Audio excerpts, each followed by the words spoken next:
أعوذ بالله من الشيطان الرجيم بسم الله الرحمن الرحيم والصلاة والسلام على سيدنا محمد أشرف المرسلين وعلى صحبه أجمعين ومن اتبع لسنته إلى يوم الدين ما بعد فأقول لكم يا أيها الإخوة والأخوات السلام عليكم ورحمة الله وبركاته. Assalamu alaikum, brothers and sisters. I greet you with the greeting of Islam, which is to say, may the peace and blessings of Allah subhanahu wa ta'ala be upon you. We invoke Allah subhanahu wa ta'ala to send his peace and his blessings upon his messenger Muhammad ibn Abdullah ibn Abdul Muttalib, the last of the messengers, the last of the prophets, and the chief of the messengers, and upon his companions, and upon his family, and upon all those that follow his guidance until the day of judgment.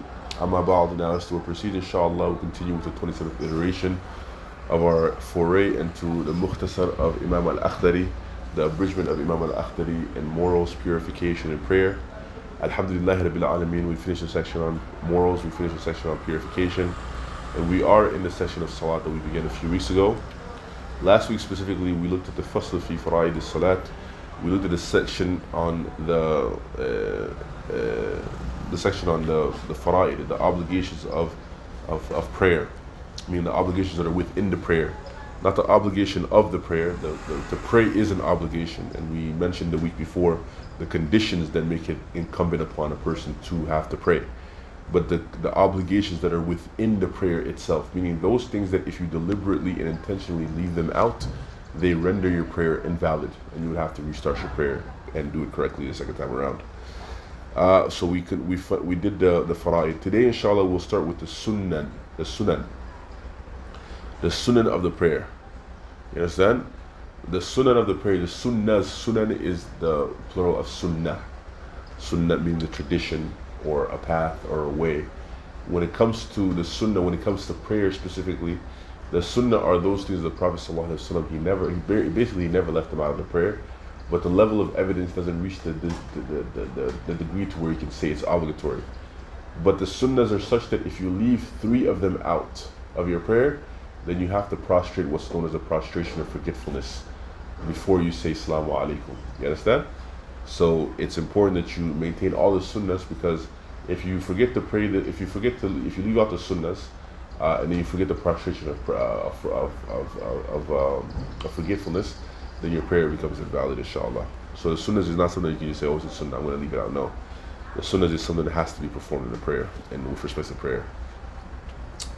أعوذ بالله من الشيطان الرجيم بسم الله الرحمن الرحيم. Imam al-Akhdari says, وَسُنَّتُهَا, and the sunnahs of the prayer are as follows. First and foremost, al-iqamah is to do the iqamah before the salat, to Allahu Akbar, Allahu Akbar, Ashhadu an la ilaha illallah, Ashhadu Rasulullah.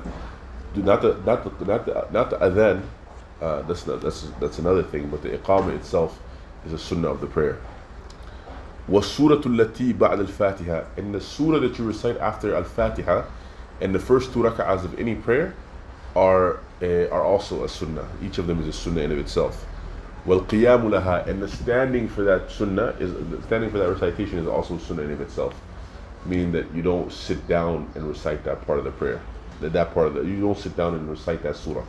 It's a sunnah to recite. It's a sunnah to stand while you're reciting it. وَالسِّرُّ فِي مَا يُسَرُّ فِيهِ, and it's also a sunnah to recite quietly that which you have to recite quietly, meaning in Dhuhr and Asr, all of the 4 rak'ahs, and Maghrib, the last rak'ah, and Isha, the last 2 rak'ahs. And those prayers you recite silently. You recite the Fatiha and Surah after it silently. So that in of itself is a sunnah. That recitation silently is a sunnah. وَالْجَحْرُ فِي مَا يُجْهَرُ فِيهِ, and to also recite loudly and openly and clearly and intelligibly, which when another person says you'll be able to hear, and that which you're supposed to recite loudly in. So the 2 rak'ahs of Fajr, the first 2 rak'ahs of Maghrib, and the first 2 rak'ahs of Isha, you have to recite loudly. You understand? When I say loudly, I don't mean yelling. Loudly just means that a person that's standing next to you can hear you. You understand? وَسَمِعَ اللَّهُ لِمَنْ حَمِدَهُ, and also to say سَمِعَ اللَّهُ لِمَنْ حَمِدَهُ after rising from the prayer is a sunnah as well. وَكُلُّ تَكْبِيرَةٍ سُنَّةٌ, and he says that every takbir that you say in the prayer is a sunnah, إِلَّا الْأُولَى, except for the first one, which as we said is a takbiratul ihram, which is wajib, which is a fard, it's an obligation. But every other takbir after that, every Allahu Akbar is a sunnah in of itself. وَالتَّشَهُّدَانِ, And the two tashahuds, at-tahiyatu lillah, in every prayer, the tashahhud and fajr is only one tashahhud, but in every other prayer it's two. They're also a sunnah. وَالْجُلُوسُ لَهُمَا, and to sit down for them both is also a sunnah. وَتَقْدِيمُ الْفَاتِحَةِ عَلَى السُّورَةِ, and to begin by reciting Fatiha, the Surah Al-Fatiha, before you recite the other surah is also a sunnah. Meaning that if you were to recite the other surah before Fatiha, it doesn't invalidate your prayer, but you've broken the order, and then that's a sunnah that you have to prostrate for. You understand? If you leave out a sunnah, you have to prostrate for it. If you fail to prostrate for 3 or more sunnahs, your prayer is invalidated. Why? Because you've changed the nature, the order, and the way that the prayer is supposed to be prayed in itself. The prayer becomes unrecognizable when you leave out too many sunnahs. وَالتَّسْلِيمَةُ الثَّانِيَةِ, and the second taslim, meaning to say assalamu alaikum to the imam, is also a sunnah. وَالثَّالِثَةُ لِلْمَعْمُومِ السَّفْلَى وَالتَّثْلِيمَةُ الثَّانِيَةِ, the second taslim, the second assalamu alaikum is also sunnah. For the person that's praying by himself, his second one will be to his left. You understand? For the person that's praying behind an imam, his second one will be to the person that is in front of him. You understand? I mean the imam. وَالثَّالِثُ لِلْمَعْمُومِ, and for the person that is praying behind the imam, his third taslim to the person on his left is also a sunnah. وَالْجَحْرُ بِالتَّسْلِيمَةِ الْوَاجِبَةِ, it's also a sunnah to say the first assalamu alaikum that's wajib, to say it openly, to say it loudly, so the person next to you can hear you say assalamu alaikum. The second and the third one, you can recite those silently. وَالصَّلَاةُ عَلَى رَسُولِ اللَّهِ صَلَى اللَّهُ عَلَيْهِ وسلم, and to invoke peace and blessings upon the Prophet صلى الله عليه وسلم in the last sitting, after your last tashahhud, to say Allahumma salli ala Muhammad wa ala ali Muhammad kama sallaita ala Ibrahim wa ala ali Ibrahim, until the end of the well-known formula. That's also another sunnah. You understand? وَالسُّجُودُ عَلَى الْأَنْفِ وَالْكَفَّيْنِ وَالرُّكْبَتَيْنِ, and it's also a sunnah to prostrate upon your nose, وَالْكَفَّيْنِ, and your 2 palms, وَالرُّكْبَتَيْنِ, and your 2 knees, وَأَطْرَافِ الْقَدَمَيْنِ, and upon the tips of your toes. Those are also sunnahs. وَالسُّتْرَةُ, it's also a sunnah to have a sutra, meaning something that's a barrier that's in front of you. لِغَيْرِ الْمَعْمُومِ, for anyone that's not praying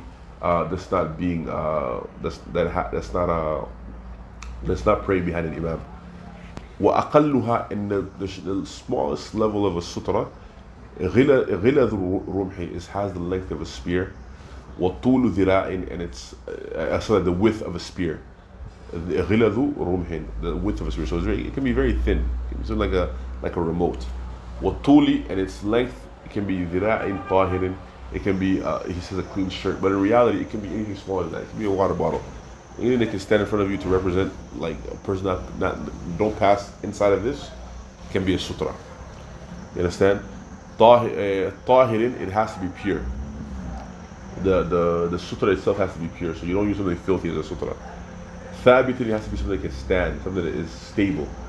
Ghayri mushawwash, it can't be something that sways back and forth. You understand? The sutra can be something that sways back and forth. Now after the sunnahs, you also have what are known as the fada'il. The fada'il is the plural of fadila. Fadila means a bounty or a preference. I mean, these are things that they give the salat preference, meaning that anyone that has any salah has a greater reward by doing those things than someone that doesn't do it. But they're not sunnahs, and you don't prostrate for them if you omit them. You understand? He says, رَفْعُ الْيَدَيْنِ عِنْدَ الْإِحْرَامِ, to say, to raise your hands when you're doing the first Allahu Akbar, حَتَّى تُقَابِلَ الْأُذُنَيْنِ, until your 2 hands are at the level of your 2 ears. وَقَوْلُ الْمَعْمُومِ وَالْفَذْ, and the statement of the person that's praying behind the imam or the person that's praying by themselves, رَبَّنَا وَلَكَ الْحَمْدُ, that's also a recommended act of prayer. Meaning that after you say Sami Allahu liman hamida, or after the imam says Sami Allahu liman hamida, you say رَبَّنَا وَلَكَ الْحَمْدُ. وَالتَّعْمِينُ بَعْدَ الْفَاتِحَةِ لِلْفَذِّ وَالْمَعْمُومِ, and the person that's either praying behind an imam or praying by himself, for him to say Ameen is also a recommended act of prayer. وَلَا يَقُولُهَا الْإِمَامُ, and the imam does not say it, إِلَّا فِي قِرَاءَةِ السِّرِّ, except that he says it's silent, except when he's reciting silently. For example, when he's reciting silently and no one can hear him, then he would say Ameen. But openly, the Imam doesn't say Ameen. وَالتَّسْبِيحُ فِي الرُّكُوعِ, and to also do tasbih when you're bowing is also a recommended act. To say Subhana Rabbika al-Azim, Subhana Rabbi al-Asla, Subhana Rabbi al-Azim, Subhana Rabbi al-Azim, Subhana Rabbi al-Azim. وَالدُّعَاءِ فِي السُّجُودِ, and to make dua in the sujood is also a recommended act. It's not permissible to make dua in the ruku'. When you're bowing, you don't make dua. It's disliked. But when you're in the sujood, when you're prostrating, your head is on the ground, it's recommended to make dua. وتطويل القراءة في الصبح والظهر وتطويل القراءة في الصبح. It's also recommended to make the recitation long for the Salatul Fajr, the first prayer of the day. وَالظُّهْرِ تَلِيهَا, and then also Dhuhr follows it in terms of the length of the prayer, meaning of the recitation, meaning that the recitation of Dhuhr is slightly shorter than the recitation of Salatul Subh, Salatul Fajr.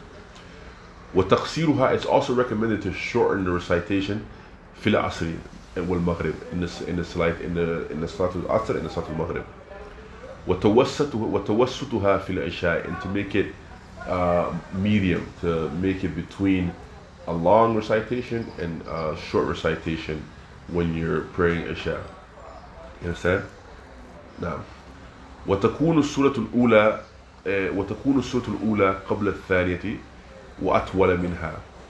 And it's also recommended that the first surah that you recite in your prayer, in your first rak'ah, that it come before the second one that you recite in the second rak'ah, and it also be longer than it. Right? So if I pray the first rak'ah of Subh, and I recite, for example, Surah Al-Hujurat, right? Surah Al-Hujurat, the 49th surah in the Quran. Then what I would do, it's recommended for me in my second rak'ah, I could recite, for example, Surah Al-Jinn. You understand? Which is the 72nd surah in the Quran. So that when you recite, the first surah should come first in the Mus'haf in the Quran, and then the second surah should come after that. You understand? Now, and you recite, you make sure that the second rak'ah is shorter than the first one. Now, he says it's also recommended to have the والهيئة المعلومة في الركوع والسجود, is to have the well-known forms for the ruku' and the sujood. For example, in the ruku', to keep your back straight, to put your hand on your knees, to not let your head drop too far down, to not let your head go up all the way up so you're looking up. With sujood, likewise, when you're prostrating, to not have your arms too inside, to not have your arms too far out, to not be down like a dog. You know, those are well-known forms that come down in the hadith of Prophet ﷺ. It's also recommended to ensure that your prostration is intact with that, and your bowing is intact with that. Wal julus, and also for sitting down, there's also a well-known form for sitting down. So that when you're sitting down, generally speaking, what you would do if you have good knees is that you would take you would lean more on your left leg, but your left leg would be such that your left foot is facing sideways, going towards the right direction, and then you would be sitting on the right foot with the tip of your toes up, with the tip of your toes up, with the tip of your toes up, and it would be behind your left foot. You understand? So your weight would be more so on your left foot, right? Your weight would be on your left foot, exactly. But some people don't have good knees and strong legs, so whatever you can do as far as sitting down is okay.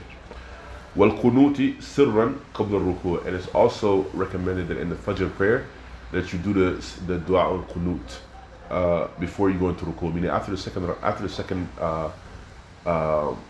recite the second surah in the Salat al-Fajr, before you say Allahu Akbar and bow, you recite the dua al-qunut. But that's recommended, it's not obligatory. وبعد السورة في الثانية الصبح وبعد السورة في الثانية الصبح, and it's after the second surah and the second rak'ah of the Fajr prayer. ويجوز بعد الركوع, and it's ويجوز بعد الركوع, and it's also okay if you do it after the ruku', meaning it's dua al-qunut and Salat al-Subh.